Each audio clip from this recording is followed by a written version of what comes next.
확실하게 이거를 알면 성경 자체가 달라 보이는 거죠. 신학 자체도 달라 보이고. 그래서 하나님의 의의 관점으로 본 행위에 대해서 이해를 하면 이제 모든 신학과 성경 말씀이 제대로 보이기 시작하는 거예요. 근데 이게 아무도 정리를 안 해놨어요. 그래서 정말 그냥 은혜대로 사는 거예요. 그야말로 너무 작은 은혜대로.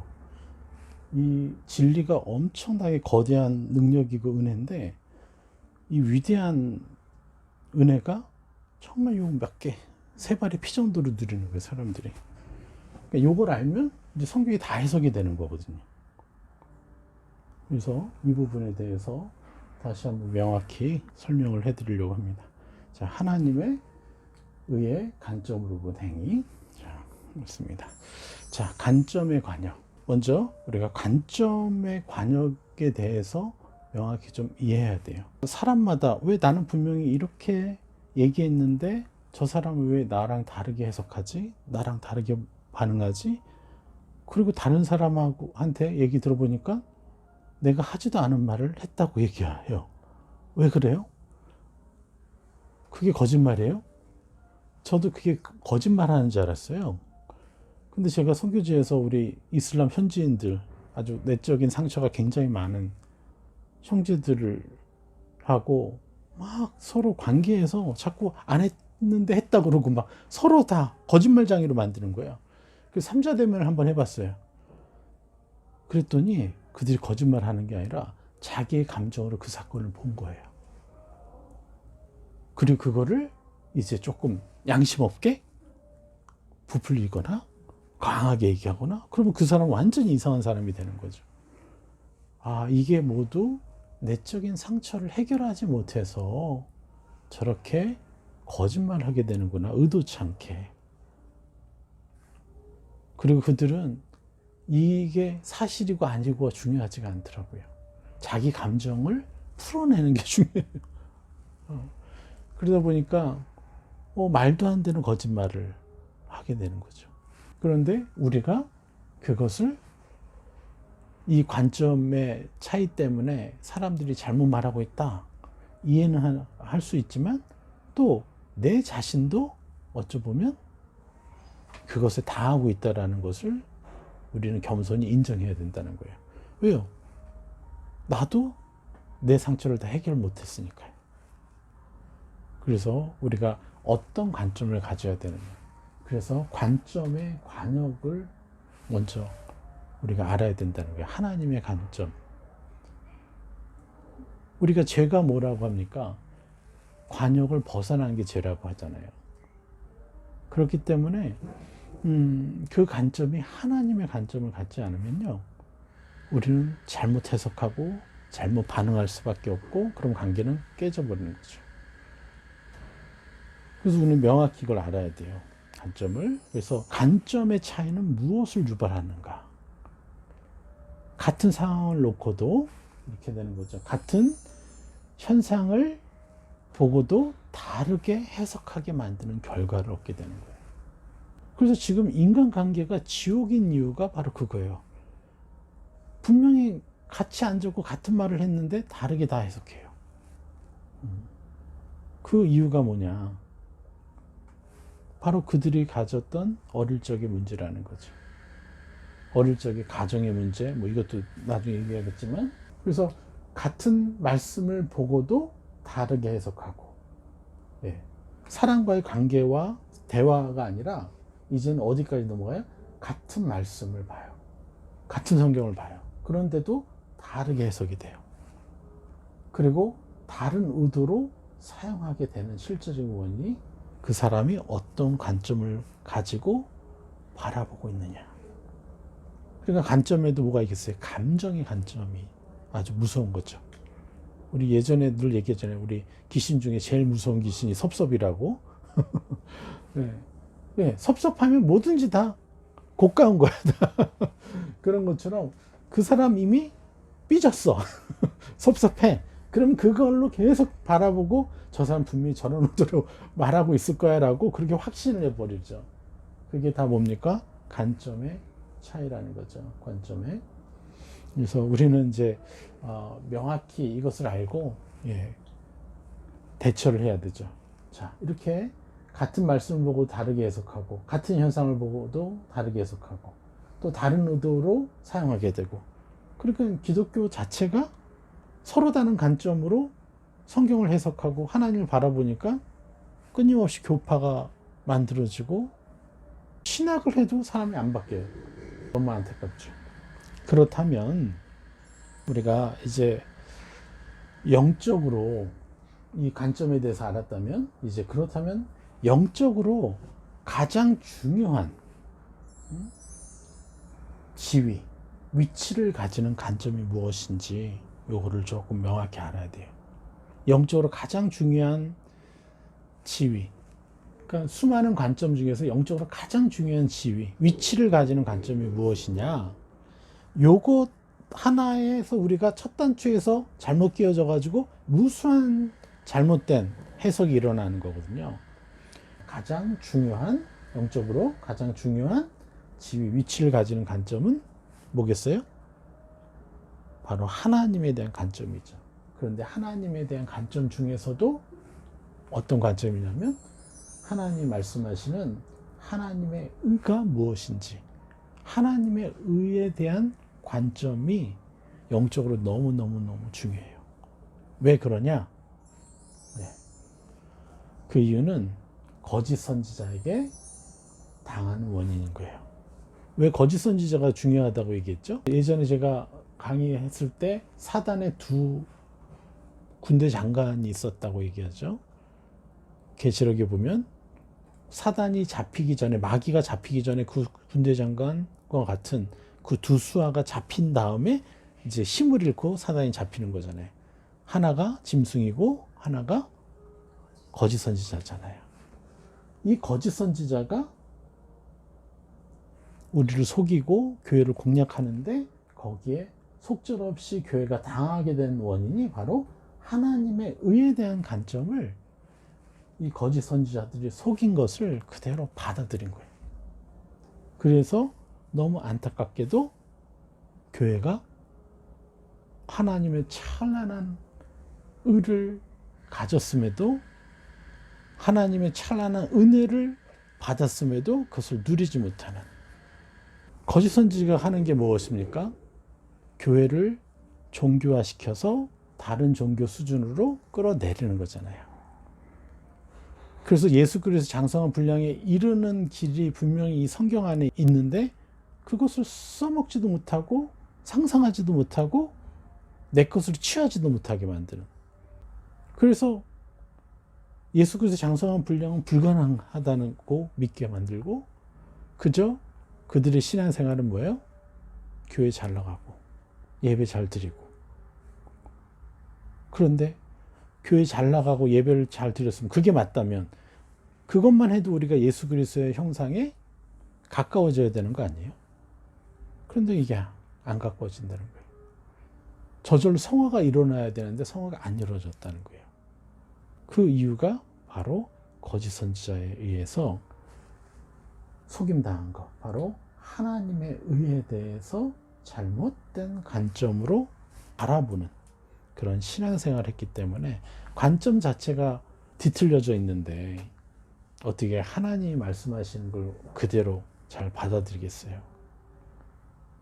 그러니까 이해 못하는 거죠. 그러한 열심인데도, 새벽기도도 열심히 다니시고, 그런데 왜 이분은 믿지 않는 사람처럼 행동할까? 어떻게 있지도 않은 일을 했다고 얘기할까? 이건 분명히 하나님의 형상과 반대되는 건데, 그것이 바로 이들이 하나님의 의에 대한 관점이 제대로 세워져 있지 못하고 거짓 선지자에게 속임당했기 때문에 그런 것이죠. 자, 그래서 우리는 뭘 하냐? 우리가 질문이 있어요. 우리 자신에게 명확히 질문하고 되새겨야 될 게 있어요. 그 질문이 뭐냐? 바로 성경을 읽는 것이 하나님의 관점을 얻는 게 아닌가? 여기다 또 하나를 더 넣으면 신학을 공부하는 것이 하나님의 관점을 얻는 길 아닌가? 어떻게 생각하세요? 그래서 우리가 신학했잖아요. 신학도 하고 좀 열심을 내서 신학을 하고, 그것을 아는 거예요. 그런데 신학을 하고도 사람의 삶이 안 바뀌어. 왜 그럴까요? 여기에는 뭔가가 해결되지 않은 게 있어요. 그건 뭐냐면 말씀을 보는 감정이 어떠하느냐에 따라서 성경을 읽어도 잘못된 관점으로 받아들이게 되어 있는 거예요. 말씀을 보는 그 사람의 감정이 어떠하느냐. 예. 그런데 말씀을 보는 그 감정은 어디서 결정이 되나요? 어디서 그 감정이 세워지나요? 그 사람이 어떠한 가정에서 성장했는지 거기에 의해서 감정이 형성되는 거죠. 그래서 같은 형제인데도 그가 이해가 안 되는 거야. 같은 가정에서 자랐고 같은 형제들인데 왜 저 사람은 저럴까? 왜 저 언니만 그렇고 왜 저 형만 그렇고 왜 저럴까? 어릴 적에 당했던 불합리한 대우. 그래서 비교해야 되고 시기 질투해야 되고 상처받아야 되고 하는 그런 모든 것들 때문에 그 마음 안에 감정이 형성이 된 거죠. 그래서 그 감정이 그렇게 상처받은 감정이 형성돼서 그 관점이 생기니까 성경을 봐도 건강한 사랑을 받은 사람은 정말 무한하게 누리고 상처를 받은 분들은 그것을 계속 비꼬고 오히려 상처가 되고. 그래서 제가 말씀드렸잖아요. 제 제자 중에 한 자매가 아버지, 하나님이라고는 부를 수 있는데 하나님 아버지란 말을 쓰면요 뛰쳐나가고 싶을 정도로 싫었다는 거예요. 왜요? 자기가 가진 아버지에 대한 형상이 너무 괴물 같았으니까. 예. 감정이 다르기 때문에. 그래서 성경을 읽어도요 두려운 하나님으로밖에 받아들일 수가 없고 그냥 소시오패스처럼 받아들일 수밖에 없었던 거예요. 다만 하나님은 거룩하시다고 하니까 거룩한 소시오패스가 된 거예요. 그렇게 받아들인 거예요. 그러니까 성경을 읽는데 하나님의 관점이 제대로 얻어지겠습니까? 없죠. 자, 똑같은 명 강의를 들었어요. 신학교에서. 그런데 똑같이 그렇게 받아들일까요? 그 사람의 감정 상태가 어떠냐에 따라서 다르다는 거예요. 그래서 이거를 해결하기 위해서 우리가 뭘 배워야 돼요? 하나님의 의 관점이 뭔지를 해결해야 된다는 거예요. 예.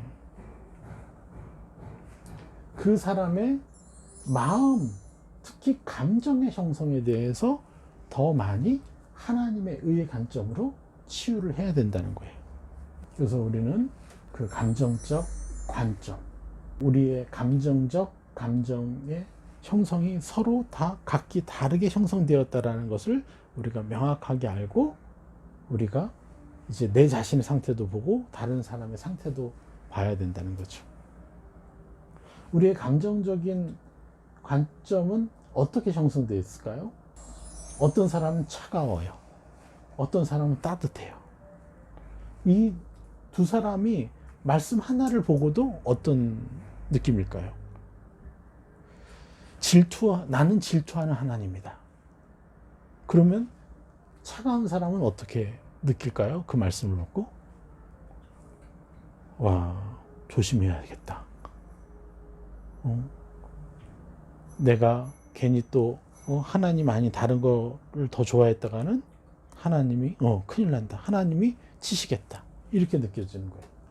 그런데 따뜻한 감정을 가진 사람은 벽을 어떻게 해석하겠어요? 와, 내가 뭐라고 나를 위해서 질투까지 하시나? 오히려 나는 질투하신 하나님이다 라는 이 말씀이요 창조주의 놀라운 사랑 고백으로 느껴지는 거예요. 이거는 어디서 해결을 할 수가 없어요. 이건 나와 하나님 사이에서 느끼는 거예요. 이게 너무 큰 차이인 거죠. 자, 그리고 또 감정은 어떻습니까? 적대적인 감정이 있고 어떤 상황을 보고 긍휼을 느끼는 사람이 있어요. 같은 상황을 보고도 적대적으로 반응하고 느끼고 어떤 사람은 긍휼로 느끼고 또 어떤 사람은 피해의식으로 보고 어떤 사람은 넉넉함으로. 그래서 좀 전에 통화했던 그분이 어떻게 해요? 동생이 성장한 것 같아. 변화된 것 같아. 그러면 너무 기뻐하고 그래서 막 다른 형제한테 전화해서 칭찬해야 되는데 분명히 바뀌었고 성장했어. 근데 이분은 뭐예요? 비교, 시기, 질투에 꽉 차가지고 피해의식으로 그걸 본 거야. 그러니까 뭐야, 나보다 뛰어나? 눌러야 돼. 그래서 다른 사람한테 거짓말이라도 해서 눌러나고 싶어 하는, 자기의 그 속 안에 있는 너무나 그 아픈 마음, 병자의 마음으로 그렇게 해야 되는 거죠. 근데 우리는 어떻게 하라고 그랬습니까? 나보다 뛰어난 사람들을 볼 때 더 축복해주고, 그리고 더 축복한 그 상태로 나도 축복해주고, 그러면 시기 질투할 일이 없잖아요. 형제자매들 간에. 교회 내에서도. 그러면 내가 축복해 줬으니까 하나님 내게 더 빛을 주는 거죠. 그런데 우리는 시기 질투하느라고, 어떤 집사님은 쌩까요? 그냥 이렇게 너무 기분 나빠서. 좀 너무 안타깝죠. 저는 이걸 성도들 간에 경험했을 뿐만 아니라 선교지에서도 그렇게 경험을 했어요. 실제로. 그러니까 그분들은 성장하지 않죠. 자, 또 어떤 사람은 자존심으로 반응하고 어떤 사람은 자존감으로 반응한다는 거예요. 너무 중요해요. 그래서 내 감정이 어떤 것이냐. 그래서 우리는 뭘 해야 돼요? 요 부정적인 그 옛사람의 그 감정들을 우리는요, 내가 아니라고 계속해서 선포하고, 우리는 새 사람을 나로 인정하는 그 기도를 해야 되죠. 나는 따뜻한 사람이고 궁일을 넘치는 사람이고 어떤 사람에게 대해서는 넉넉한 사람이고 또 자존감이 충만한 자가 되게 해주셔서 감사합니다. 이렇게 계속해서 입으면요, 우리 감정이 회복이 돼요. 사람들과 경쟁하려고 하지도 않고 자기의 뭔가를 드러내려고 할 필요도 없고, 이 모든 것이 어둠이 어디서 나와요? 바로 이 내가 어떤 가정, 내적 환경에서 자랐느냐. 뭐 부자가 중요한 게 아니라, 부유하고 가난한 게 중요한 게 아니라, 정말 아비 어미가 어떠한 사람이었느냐가 너무너무 중요하죠. 그래서 우리는 명확히 알아야 돼요. 하나님의 시야냐 아니면 땅의 시야냐. 또 하나님의 아들의 시야냐 아니면 육의 시야냐. 또 신적 차원의 시야냐 아니면 종교적 시야냐.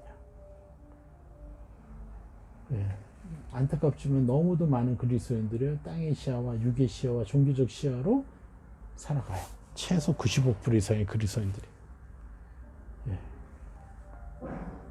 이 사람이 땅의 시야로, 육의 시야로, 종교적 시야로 살아간다는 그 증거가 뭔지 아세요? 사람을요, 판단하는 거예요. 사람을 우열을 가린다는 거예요.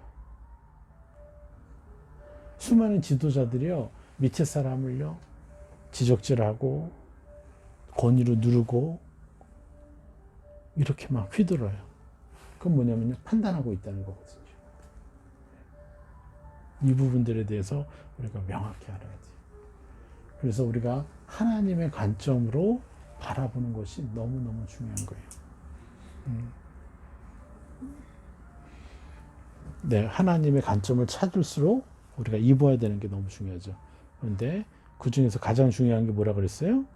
바로 하나님의 의의 관점이 무엇이냐를 알고 그것대로 세상과 나와 성경을 보면요, 우리가 온전하게 변화가 되는 것이죠.